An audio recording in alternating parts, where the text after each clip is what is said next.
कि एक दिन मेरे पिताजी बहुत गुस्से में आ गए कि मैं पढ़ नहीं रहा था। तो वो मतलब यहाँ तक पहुँच गए थे, मुझे थप्पड़ मारने ही वाले थे। तो थप्पड़ मारने वाले थे और मैं भी बहुत गुस्से में था क्योंकि मेरे मार्क्स बड़े कम आए हुए थे। तो मुझे पूछते हैं कि पढ़ेगा नहीं तो क्या करेगा, जिंदगी में क्या करेगा। सच्ची कह रहा हूँ, ऐसे ही मुंह से निकल गया, मैं हीरो बन जाऊंगा। फिर मुझे भी मतलब डैडी और मैंने बैठ के बात भी की थी इसके बारे में कि यार एक कमाल का भगवान जब बनाता है तो वो आपकी ज़िंदगी कमाल कर देता है। ये बात एक बोलने से ले गई थी बस, वरना आई नेवर मेंट इट। और पढ़ने का ज़्यादा मुझे इतना शौक़ नहीं था, खेल कूद का बहुत शौक़ था। हाँ, वॉलीबॉल खेलता था, क्रिकेट खेलता था, फुटबॉल खेलता था, हॉकी खेलता था। स्पोर्ट्स की कोई भी चीज़ आती थी तो मुझे बहुत शौक़ होता था। पिताजी कभी कभी डांट लगाते थे कि बेटा पढ़ भी लिया करो, तो इतना फिर कहते थे बेटा पढ़ो, इतना तो पढ़ लो कि कम से कम 2 दूनी 4 होता है।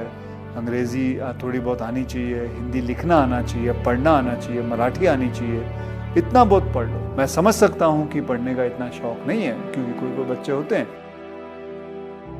फिर मैंने भी कराटे ज्वाइन किया और कराटे में फिर मुझे इंटरेस्ट आने लग गया, मार्शल आर्ट में इंटरेस्ट आने लग गया। तो मुझे उन्होंने कैसे पैसे जोड़ जोड़ के मुझे बैंकॉक भेजा।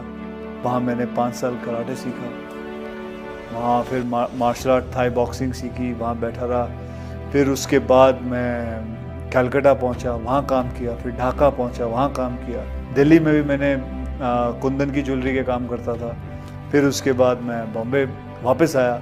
बॉम्बे में बच्चों को ट्रेन करता था, मार्शल आर्ट में सबको ट्रेन करता था, पैसे कमाता था। करीबन 5-6 हज़ार रुपये महीने के कमा लेता था।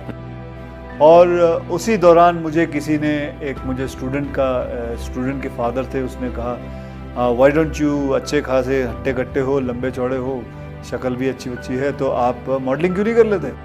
तो मुझे तो पता भी नहीं था मॉडलिंग होती क्या है क्योंकि मेरा बैकग्राउंड नहीं है, मुझे मेरे माता पिता को किसी को नहीं पता था।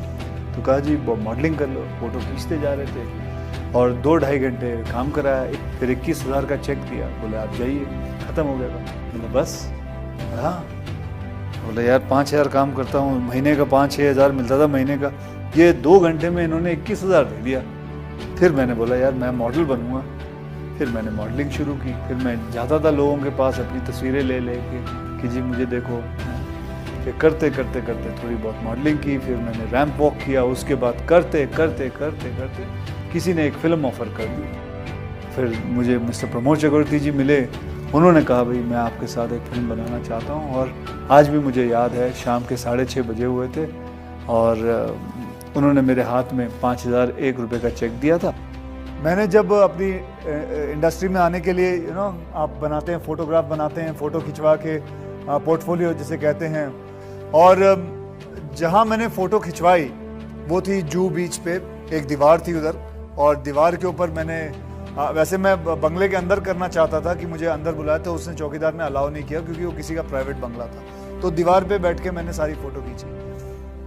फिर करीबन 15-20 दिन पहले मैं वो फ़ोटो सारी देख रहा था, पुरानी फ़ोटो देख रहा, तो मैं देखा ये तो वही दीवार है जो आज 24 साल बाद मैं उसी बंगले पे जहाँ मुझे अलाउ नहीं किया था शूटिंग करने के लिए, उसी बंगलों पे मैं रह रहा हूँ। ये हर एक बच्चे के, हर एक लड़के के ज़िंदगी में आता है कि अब मैं क्या करूँ, और उस वक्त वो यही करता है जो उसको नज़र में आता है, जो उसकी समझ में आता है। हमारे यंगस्टर्स के अंदर सेल्फ डिसिप्लिन एक बहुत ज़रूरी चीज़ है। ये होना चाहे लड़का हो या लड़की हो। हर बच्चा कहीं ना कहीं दिमाग से आता है। कोई बच्चा कंप्यूटर पे बहुत अच्छा काम करता है, कोई बच्चा पढ़ाई में बहुत अच्छा होता है, कोई बच्चा साइंस में अच्छा होता है, तो कोई बच्चा मैथमेटिक्स में अच्छा होता है। हर बच्चे की एक गुण होता है। ये माँ बाप का काम है कि उस गुण को पता करें और उसको निकालें और उस लड़के को, अपने बच्चे को उस तरफ फोर्स करें। तो मैं समझता हूँ कि हर माँ बाप को ये बात समझनी ज़रूरी है कि आपका बच्चा बनना क्या चाहता है, करना क्या चाहता है।